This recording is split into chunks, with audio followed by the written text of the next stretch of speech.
As I stand here on my most difficult task as chairman, I, on behalf of my full executive and our island-wide membership, express our deepest and most sincere sympathies to the family, friends, batchmates, and colleagues of our fallen brother. The story of many police officers is one of poverty to opportunity. This story runs common through many of us, in that we are from deep rural Jamaica who left for dual purpose: to serve our country and to have a better life for us and our family.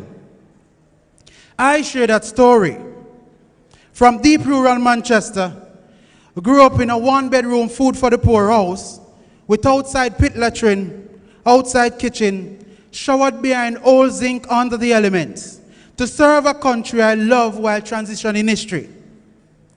Hylton's story was different. His, a story characterized by the purest form of love for country, never influenced by anything else, but his love for Jamaica and his desire to contribute to change through policing. He left the comfort of his family home to endure the unease of policing.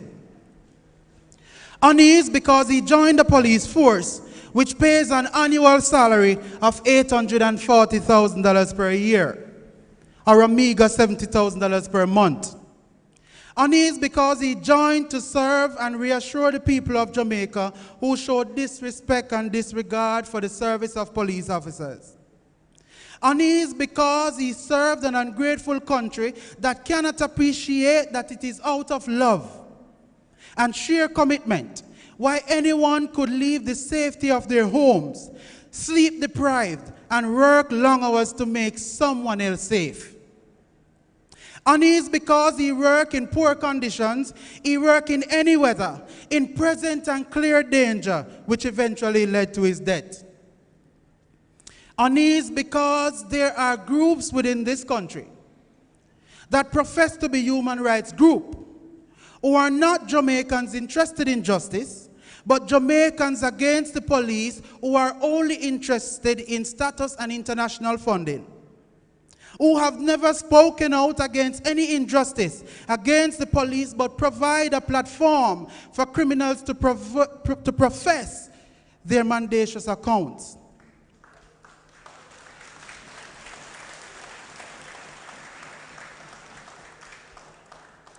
Unease because if he was charged while exercising an honest function with alleged miscalculated judgment, he would have faced with legal fees upward of $3 million, suspended from work and pay,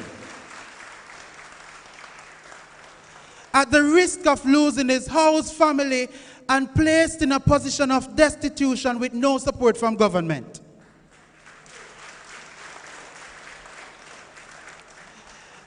Unease because people, even parliamentarians, refer to us as killers because it is popular to do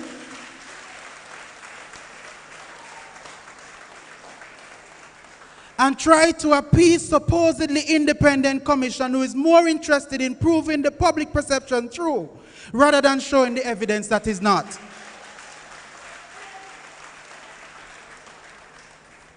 Unease because he served in this country and served people who hide behind social media and celebrate the killing and injury of police officers. Unease because unease because he did not have 100% health insurance and had to pay out of pocket, even for illnesses that are associated with the job. Unease because having joined at 18, he would have had to serve 42 years before he retires with a good pension. And even then, he would have to wait months to be paid his pension.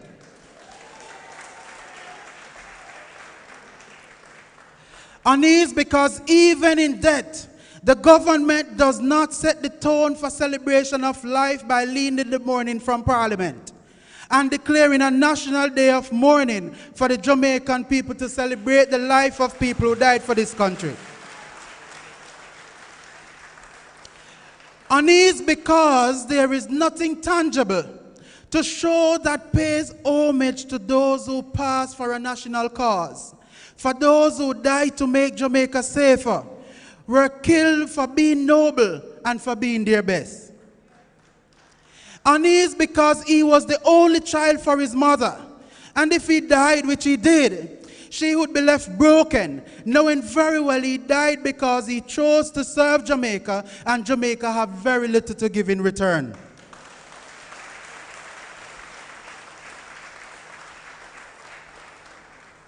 Unease because even though it doesn't make any sense, he did it anyway. Unease because his love for service and country dominated everything else. The need to live longer, the need to have a family, children, and safe place to live from risk. For those of you who are uncomfortable, because my tribute is pregnant with issues we face, it is because you do not understand that a reflection of life is for those who only live. This is a reflection of service for a hero who served.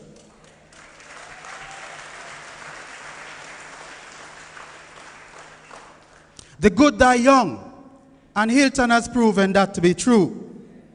A man who gave his life and before gave his possession in the form of operational gadgets and latest and coolest crime-fighting resources to his colleagues, always looking to purchase something new on Amazon, to be able to give his colleagues gadgets so that he will enhance his operational objectives. He loved operation and was proficient at shooting and SWAT. He represented Jamaica in November 2019 in Florida at an international SWAT competition. Decardo Hylton was the kind of man we needed in the police force. He demonstrated excellent work, worth, and conduct. He was disciplined, hard-working, and loved his job. He will not be here to see the JCF we are creating. He will not be here to see us address the unease that we have endured for so long. He will not be here to see Jamaica become the place of choice to live, raise family, and do business. He will not be here to truly see us become a force for good, though he contributed to it. The people of Jamaica are indebted to Mr. and Mrs. Hamilton and Mr. Hylton for the loss of their child in fighting against crime. The fight to make Jamaica a safer place. Nothing we can say will bring him back. No amount of money can ease the pain, but the government must demonstrate to the Hylton's family that their son's death was worth it.